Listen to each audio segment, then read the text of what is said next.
Հուլիսի 1-ից ընտանիքների կարիքների գնահատման նոր մոդել կգործի։ Երկար տարիներ ունեցել ենք Փարոս համակարգը և անցյալ տարվա ապրիլից մենք նոր փորձնական համակարգ ենք ներդրել երկու մարզերում՝ Կոտայքի և Սյունիքի, և այս որոշումներով փորձնական համակարգի գործարկման ժամանակ ի հայտ եկած հարցերի լուծումներ ենք տալիս։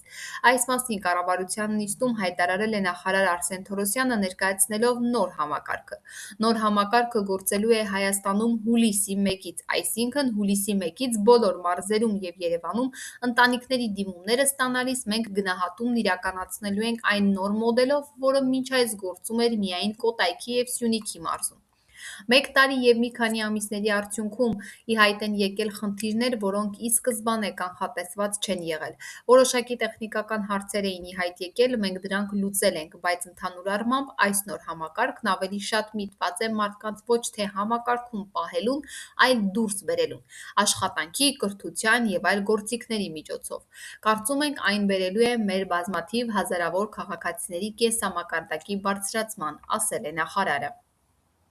Ըստ նախարարի, Փարոս համակարգում 2017 թվականին ընդգրկված է եղել 100,000 ընտանիք, 2026 թվականի հունիսի 1-ի դրությամբ 46,000 ընտանիք, այսինքն թիվը 84,1%-ով կամ 2,2 անգամ պակասել է։ Սա իհարկե նաև ցուցիչ է ընդհանուր աղքատության նվազման, որի ցուցանիշները մենք նաև տեսնում ենք մեր գործընկերների՝ Ազգային վիճակագրական ծառայության հրապարակած թվերից։ Մենք գիտենք, որ վերջին տարիներին ցուցիչներն իջել են նաև և տեսնում ենք, որ հարակից այլ ցուցանիշների միջոցով, օրինակ՝ նույն գործազրկության թվերի անկում, միջին աշխատավարձի բարձրացում, աշխատատեղերի թվի բարձրացում։ Այսինքն այդ բոլորը խոսում են նույն պրոցեսի մասին, նշել է նախարարը։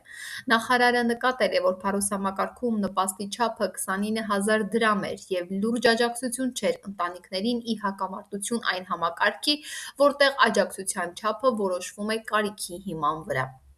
Միջինը Կոտայքի և Սյունիքի մարզերում մոտ 87,000 դրամ է, որը կարող է բարելավել ընտանիքի վիճակը և ունենք նաև առավելագույն չափ կախված ընտանիքի կառուցվածքից, ըստ որի մինչև 280,000 դրամ նպաստ ստացող ընտանիքներ ունենք։ Համակարգի իմաստը և նպատակը մեր քաղաքացիներին դուրս բերելն է այս վիճակից, որպեսզի ինչ-որ մի պահի կարիք չունենան նպաստ ստանալու, ինքնուրույն գործունեությունն ապահովեն սեփական աշխատանքով կամ ինքնազբաղվածությամբ, ասել է նա։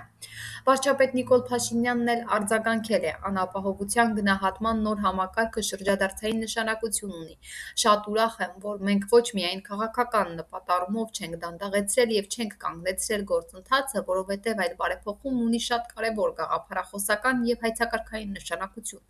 որովհետև մենք պետք է ընդհանրապես հստակ կիսենք և համաձայնության հասնենք Հայաստանի Հանրապետությունում կյանքի միջին վիճակագրական մոդելի հարցում՝ կրթություն, աշխատանք, բարեկեցություն։ Սա այն առանցքն է, որի շուրջ պետք է ցանկացած մարդու կյանքը կառուցվի»։